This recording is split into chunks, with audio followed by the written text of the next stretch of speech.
Buenos días, buenas tardes, buenas noches a todas y todos que nos acompañan, según en donde estén. Es mi honor presentar el conferencista de hoy, Víctor Meseguer Sánchez, quien es director de la Cátedra Internacional de Responsabilidad Social y jefe de misión del Programa de Cooperación Internacional ODS Conciencia. Víctor es profesor de la Facultad de Ciencias Jurídicas y de la Empresa de la Universidad Católica de Murcia, UCAM, jefe de misión del Programa de Cooperación Internacional ODS Conciencia de Argentina, Chile, Colombia y Perú, director de la Cátedra Internacional de Responsabilidad Social, director del experto universitario en Economía Circular y el experto universitario en agentes de igualdad y diversidad. Tiene más de 550 artículos de opinión publicados. Fue secretario general de la Unión General de Trabajadores, UGT, en la región de Murcia y miembro del Consejo Confederal de la Unión General de Trabajadores de España de 1994 a 2002. Fue director del Instituto Murciano de Empleados Políticos de 1990 a 1994 y presidente del colectivo ASPAR para la reinserción de reclusos y exreclusos del 84 al 90. Con la palabra, nuestro amigo y colega Víctor Meseguer Sánchez. Buenas tardes, buenos días, Ana Lucía. Muito obrigado en tanta beleza. Un placer.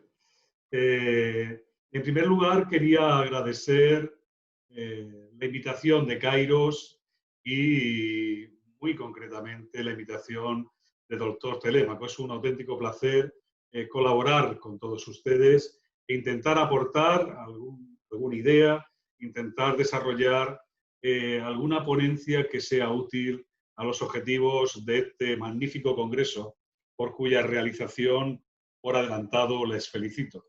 Voy a compartir pantalla, si el anfitrión me permite compartirla.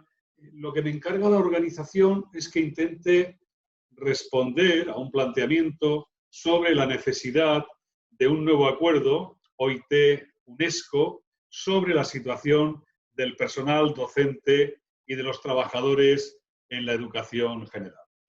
Bueno, decía, voy a compartir pantalla, si es posible. A ver. ¿Están viendo ustedes la pantalla que estoy compartiendo en este momento? No. No. Bueno, pues entonces no vamos a compartir pantalla, no consigo hacerlo. Voy a desarrollar la ponencia porque... Bueno, sí, ya puedo compartir. Correcto, compartir, vale. Ahora sí la estarán viendo, supongo. Sí. ¿Sí? Sí. Vale, muy bien. Pues les decía, en primer lugar, agradecer al ingeniero Telémaco Talavera la invitación, a todo el equipo de Kairos e intentar responder a ese título que enuncia la conferencia. Yo, en primer lugar, quería adelantarles que es una labor para mí nada fácil, porque la realidad que vemos es la que iluminan los focos, pero lo que no sabemos nunca es quiénes están detrás de los focos. Yo, en la primera parte de mi intervención, me gustaría hacer una breve revisión del documento OIT-UNESCO sobre la situación de los docentes. Como no puede ser de otra forma, las recomendaciones de OIT-UNESCO ponen el punto de mira en los principales protagonistas de la enseñanza, los educadores. A lo largo del documento se reivindica la figura del docente. Decía José Hierro que nuestras vidas solo tienen sentido si es para enriquecer las vidas de otros. Y yo creo que aunque muchas profesiones están vinculadas a la vida, la de enriquecer la vida de los demás es la tarea del docente. Como no puede ser de otra forma, también se pone el acento en la libertad académica, la libertad de cátedra, en definitiva la libertad de los profesores y estudiantes para enseñar, aprender, estudiar y perseguir el conocimiento y la investigación sin interferencias o restricciones que sean irrazonables tanto de la ley como de las regulaciones institucionales o la presión pública. Sin embargo, yo creo que hay algún elemento que se echa de menos en el texto vigente. Voy a centrarme en tres y luego voy a intentar plantear una solución de continuidad.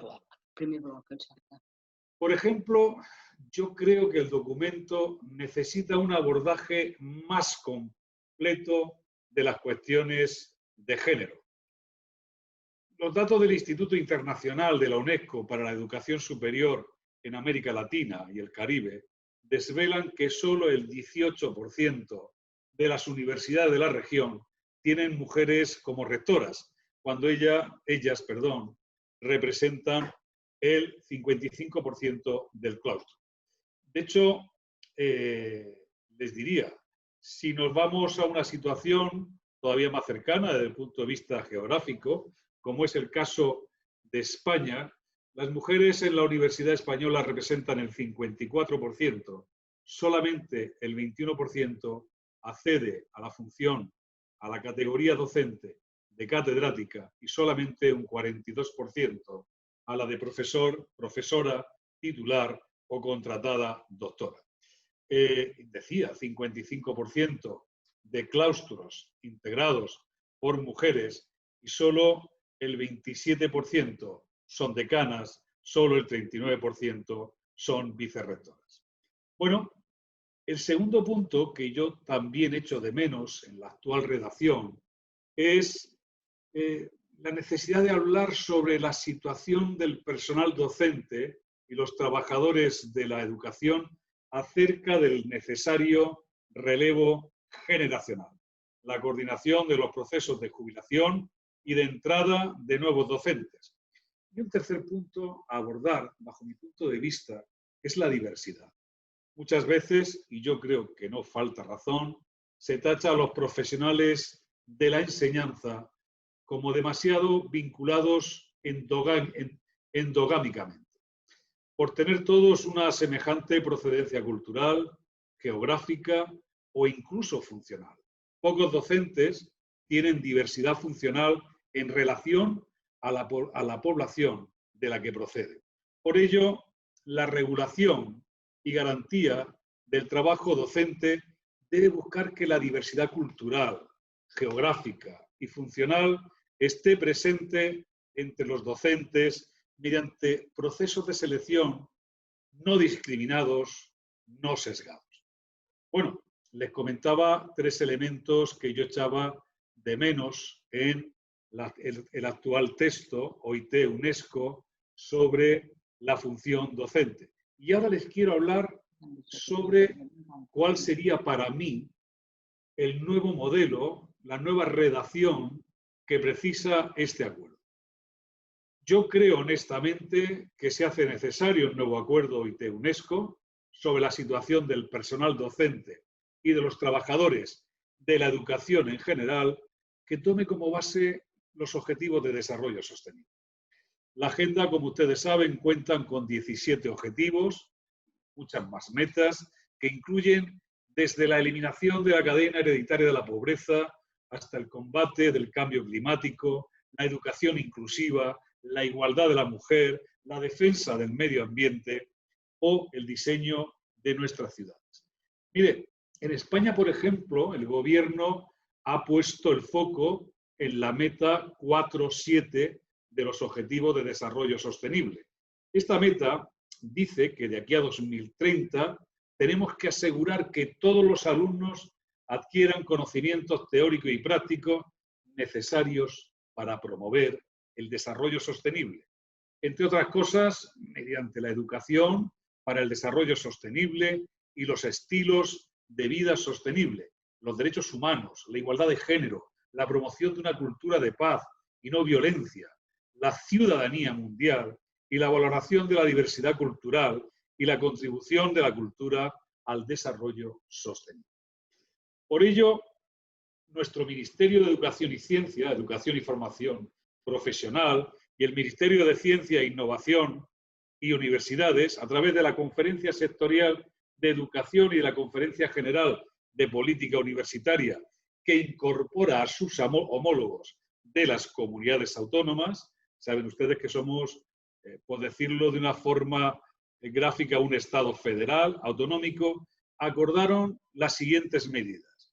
Primera, incorporar la educación para el desarrollo sostenible, tal y como define la Meta 4.7 y las directrices de la UNESCO, en la totalidad de la enseñanza obligatoria y el sistema educativo, a través de programas y planes educativos para 2020. Incorporar en todos los grados y posgrados la formación de la Agenda 2030 y los ODS. En 2021, todos los grados y posgrados tienen que haber recibido una formación básica en desarrollo sostenible. Un tema mucho más importante, que ya nos centra más en el motivo de la ponencia de hoy. Incorporar para 2022 que todos los docentes obligatoriamente en su acceso a la función pública docente, a la función docente pública o privada, tengan que demostrar conocimientos y destrezas necesarias para la educación, para el desarrollo sostenible. Y por último, en 2025, todo el personal de la enseñanza obligatoria y universitaria habrá recibido cualificación de la Agenda 2030. Bueno, yo ahora me gustaría hacer un recorrido por todos y cada uno de los ODS y proponerles a ustedes cuáles son, a mi juicio, los elementos a tomar en consideración para ese nuevo pacto, para ese nuevo documento de recomendaciones de la OIT y de la UNESCO.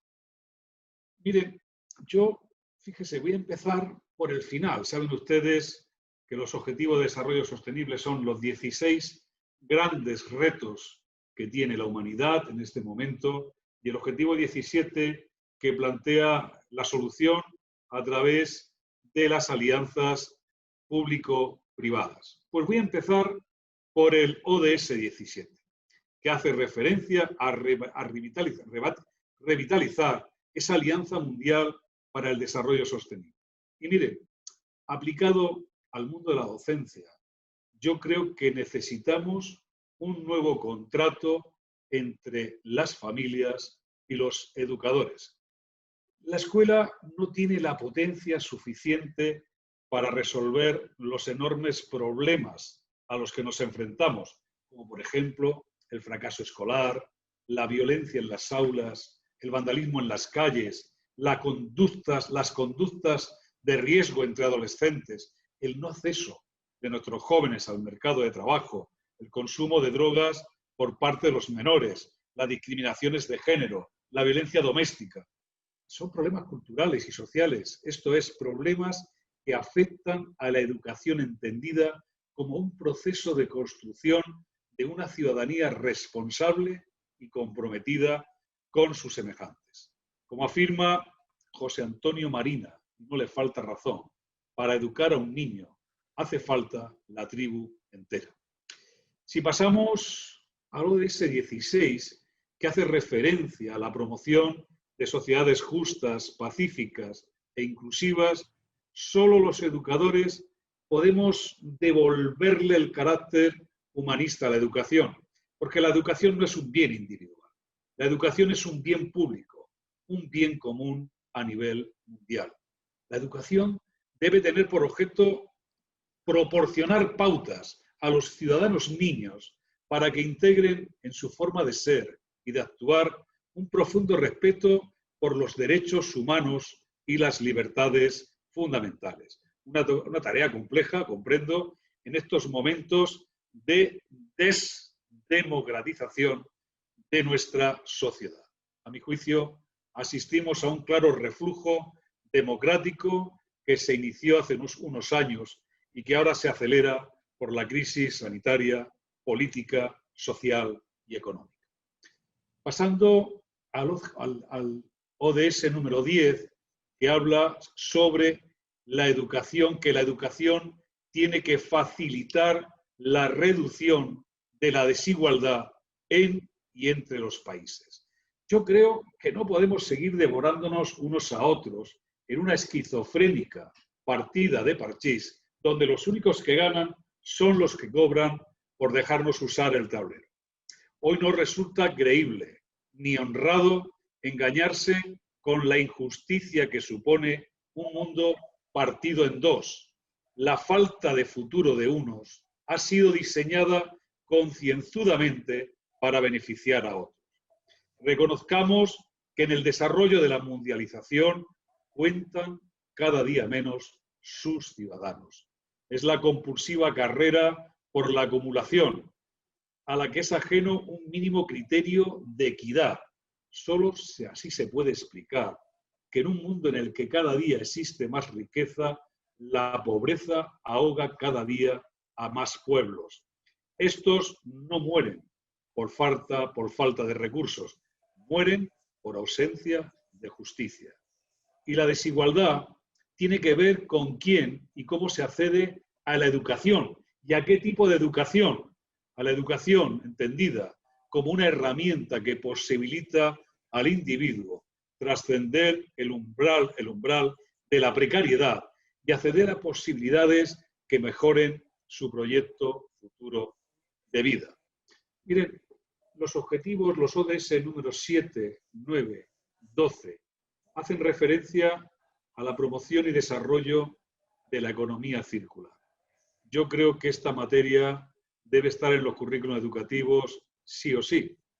Y permítanme que tenga una pequeña licencia en este punto. Ha sido el Papa Francisco,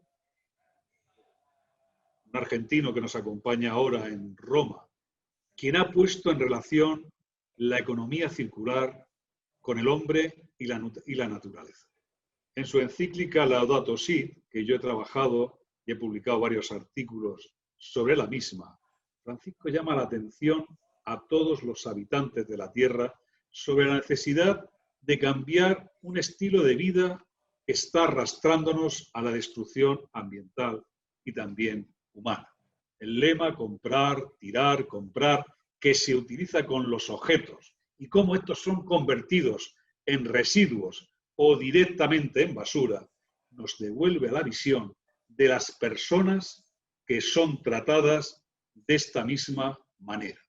Los procesos de exclusión social, de pobreza o discriminación de los diferentes, procesos que implican la expulsión de la sociedad normalizada de los más vulnerables, nos recuerda cómo se descarta también a los seres humanos considerados inservibles. A mí me sorprendió leer en un periódico colombiano cómo a aquellas personas adictas a estupefacientes en la capital se les denominaba como desechables. Miren, como bien termina exponiendo Francisco, hoy no podemos dejar de reconocer que un verdadero planteo ecológico se convierte siempre en un planteo social que debe integrar la justicia en las discusiones sobre el medio ambiente, como dice el Papa, para escuchar tanto el clamor de la tierra como el clamor de los pobres. Por eso los educadores tenemos que convertirnos en agentes de inclusión social, de revalorización y empoderamiento de los recursos que todos tenemos para que ninguna capacidad sea desechada en razón de su nacimiento, clase o condición. Una herramienta que permita que todo lo que es la persona se convierta en nutriente de cambio y perfeccionamiento personal y comunitario. Soy de la idea que nuestro mejor recurso siguen siendo las personas y nuestro mejor cultivo las ideas. Miren, se lo digo hoy desde la sede de Fundación CEPAIN, que es la más importante entidad española que trabaja en materia de ayuda humanitaria, de asilo, de trabajos con migrantes, en proyectos de convivencia y cohesión social. Creo que tenemos que trabajar y convertirnos como docentes también en agentes de la diversidad, agentes de interculturalidad.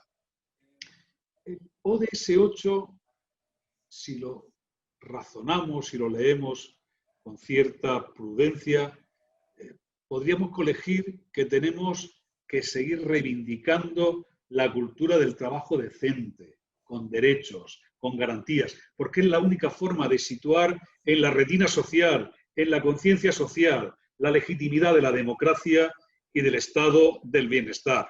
Recordar que todos tenemos que tener garantizados unos derechos y prestaciones para que todos podamos vivir y convivir en un clima de paz social.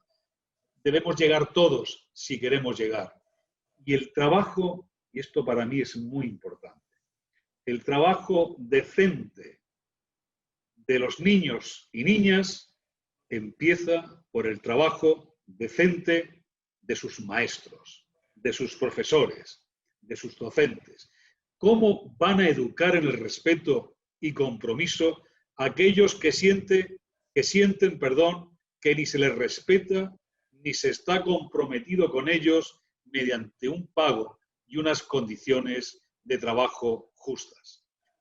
Pasándolo de ese número 5, porque quiero acotar mi intervención en el tiempo que se me concedió, creo que la escuela también es un magnífico lugar para educar en la igualdad entre los géneros y empoderar a todas las mujeres y niñas.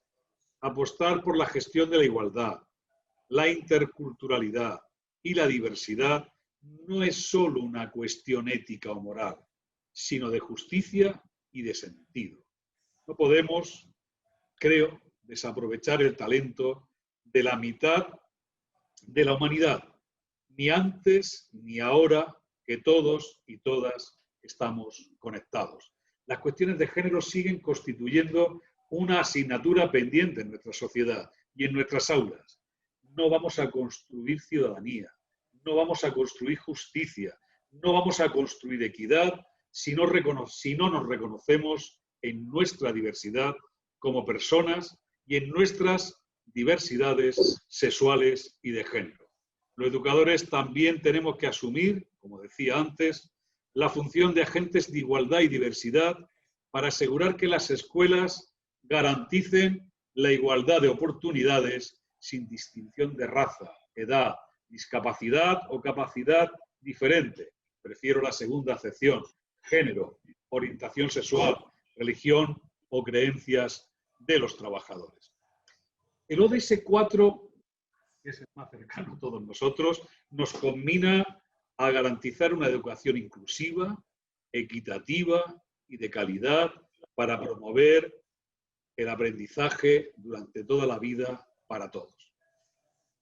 Miren, a mi juicio, la escuela no debe buscar el conocimiento enciclopédico, sino construir habilidades, enseñar a pensar y a discernir para que las personas no seamos simples clientes o consumidores pasivos, sino ciudadanos activos interesados en trabajar para construir realidades más sostenibles. Tenemos que construir comunidades de aprendizaje, comunidades donde todos seamos a la vez maestros y alumnos, docentes y discentes, donde el valor del profesor esté en ser facilitador del crecimiento personal de los más jóvenes. No podemos olvidar que etimológicamente la palabra educación deriva de dos voces latinas: educare, que era criar, nutrir, guiar, conducir, formar, instruir, de afuera hacia adentro, y educire, sacar, extraer, de adentro hacia afuera. Educar como proceso de reciprocidad, educar como proceso de creación de valor compartido. Miren, yo en mi actividad docente en la universidad, hace ya mucho tiempo que no pongo exámenes y desde luego no les pido a los alumnos que memoricen el manual de la asignatura. Suelo hacer pruebas de evaluación basadas en el razonamiento y la lógica. Les adelanto que les permito llevarse apuntes, radiocassette, vídeos, televisores, pinganillo, lo que quieran, la enciclopedia. Y les También les digo que lamentablemente no era ese el objetivo perseguido. Ha aumentado el número de suspensos. Los estudiantes se sienten más cómodos en el aprendizaje enciclopédico que en la habilidad de razonar, pensar, discernir, de aplicar la lógica. Pero creo que nuestra función en pleno siglo XXI pasa por esto segundo. Hoy no tiene sentido un sistema de evaluación basado en la memoria, porque con las redes sociales, con Internet, uno pone una palabra en Internet y aparecen 1.000, 9.000, 20.000 asientos explicando esa palabra. Y si además les enseñamos a utilizar las herramientas informáticas, podrán hacerlo sin los peligros que la red supone. Me gustaría abrir un paréntesis para hablarles de los dos grandes ejes que están guiando las políticas en la Unión Europea. Hoy en Europa se habla de dos grandes principios ordenadores de todos los presupuestos públicos, de todos los Estados miembros, que son la transición verde y la transición digital. Las dos van a tener impacto en el mundo de la docencia, posiblemente más la segunda que la primera. Una transición que no solo es tecnológica, sino también ética, pues pone el acento en el valor del desarrollo sostenible para todos y todas, gracias a nuevas formas más eficientes y respetuosas con el medio de producir. Yo creo, si hablamos de transición verde, que estamos apelando a un modelo que permite que el cambio climático y sus efectos se puedan combatir desde la escuela. Pues frente al cambio climático, más allá de soluciones técnicas que también, está el cambio de hábitos y formas de comportarse con el medio. Pero me quiero centrar en el área de la digitalización y me gustaría abordar algunas cuestiones. En primer lugar, una buena noticia. De momento, la tecnología no puede sustituir a los maestros. Pero la realidad es que muchos maestros hemos sido rebasados por la tecnología. La digitalización no es una opción hoy día, para nada. Pero debemos recordar algunas lecciones aprendidas que no son ideas originales, les adelanto, las he traído a colación de otros eventos sobre educación organizados por la UNESCO y por la OIT. En primer lugar, recordar que la pedagogía es previa a la tecnología. La tecnología es un medio, pero la pedagogía es un fin. En segundo lugar, que no es lo mismo el aprendizaje que la distribución de contenidos. Los profesores no somos contenedores ni distribuidores de contenidos. En tercer lugar, yo creo que habría que plantear que el niño promedio no existe, no hay una talla única. Esa promesa de la tecnología, de que iba a ser capaz de personalizar la experiencia de aprendizaje para cada estudiante, no se ha cumplido. Aquí y ahora, de momento, ha fracasado, porque como hemos indicado, antes que la tecnología está la pedagogía, y la pedagogía implica adaptarse a la realidad de la diversidad individual. Y cuando hablamos de norte-sur, tampoco podemos olvidar que la brecha digital es una nueva y grave causa de inequidad. Todo cambio conlleva que unos se adapten antes y mejor que otros. Y por eso es preciso que exista una verdadera igualdad de oportunidades para que todos puedan llegar al máximo de su potencialidad. Miren, esto lo decía, voy a hacer la cita, lo decía Felipe González, presidente del gobierno español. Decía Felipe González que la revolución tecnológica no puede olvidar el peso de la condición humana. No solo debe transmitir conocimientos en la sociedad del conocimiento, sino que debe enseñar a saber usarlos y añadirles valor. Bueno, como me voy acercando al tiempo estipulado, voy a pasar a unas cuantas conclusiones que les quiero dar en titulares, pero como cuando acabe las conclusiones daré por cerrada mi intervención. Empezaba esta ponencia agradeciendo la invitación al profesor Telémaco y a todo su equipo. Y quisiera dedicar el cierre de la ponencia a mi querida amiga y mentora, la profesora Rosa Terradellas, de la Universidad de Girona. Miren, a nivel de titulares, para conclusiones, decirles que el futuro es para quienes se basan en lo que han aprendido, pero no se aferran demasiado a ello. Para los que confían más en su capacidad de aprender y desaprender que lo que ya han aprendido. Para los que dejan espacio, no solo para aprender cosas nuevas, sino para cambiar de forma de aprender. Como me dijo hace mucho tiempo un viejo maestro y amigo socialista, los educadores trabajamos para que cada día más gente participe en el saber y, lo que es más importante, en el poder. No todo lo que está en el currículo es relevante, ni todo lo relevante está en el currículo. Hay vida más allá del currículo y no debemos obsesionarnos con el currículo educativo, sino con que sea útil a cada persona para facilitarle construir en libertad e igualdad su propio currículo vital. Miren, es verdad que sigue habiendo muchas desigualdades en la escuela, pero no me cabe la menor duda que las desigualdades serían muchas, muchas más sin la escuela. Respondiendo a la pregunta que me formulaba Kairos con el título de mi ponencia, la necesidad de un nuevo acuerdo OIT-UNESCO sobre la situación del personal docente y de los trabajadores de la educación en general, sinceramente creo que precisamos de un nuevo acuerdo por la educación, que para tener éxito debe cimentarse simultáneamente en tres pilares básicos.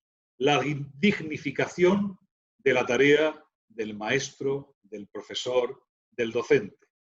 El segundo pilar, el esfuerzo y el refuerzo del alumnado. Y en tercer lugar, la dotación de recursos y la autonomía de los centros educativos. Miren, yo esto lo he aprendido durante mi paso por la vida docente. Los compromisos políticos, si no llevan un presupuesto detrás, si no llevan inversión detrás, solo son bonitas palabras que no sirven absolutamente para nada. Permitirme leer una cita del Día Mundial de los Docentes. Dice la cita: los bajos salarios, la falta de perspectivas profesionales y las amenazas de violencia en ciertas partes del mundo son algunos de los factores que hacen de la docencia una opción profesional poco atractiva para muchos jóvenes, para la juventud de hoy. La UNESCO nos llama a escuchar a los jóvenes para cambiar ese panorama, revalorar esa carrera y reclutar a los mejores como maestros, porque ellos nos hacen falta para alcanzar las metas de la Agenda 2030. Y ahora sí, les quiero concluir mi intervención diciendo que más de 35 años dedicado a la función de educador, siempre me he autodenominado como educador, creo que cuando un educador cierra la puerta del aula por dentro, no solo tiene en sus manos el futuro de sus alumnos, tiene en sus manos el futuro de la sociedad. Porque como decía Paulo Freire, la educación no cambia el mundo, cambia a las personas que van a cambiar al mundo. Nada más, muchas gracias, a su disposición para cualquier tema en el que les pueda ser útil. Ha sido un placer colaborar con todos ustedes. Muchas gracias, Dr. Meseguer.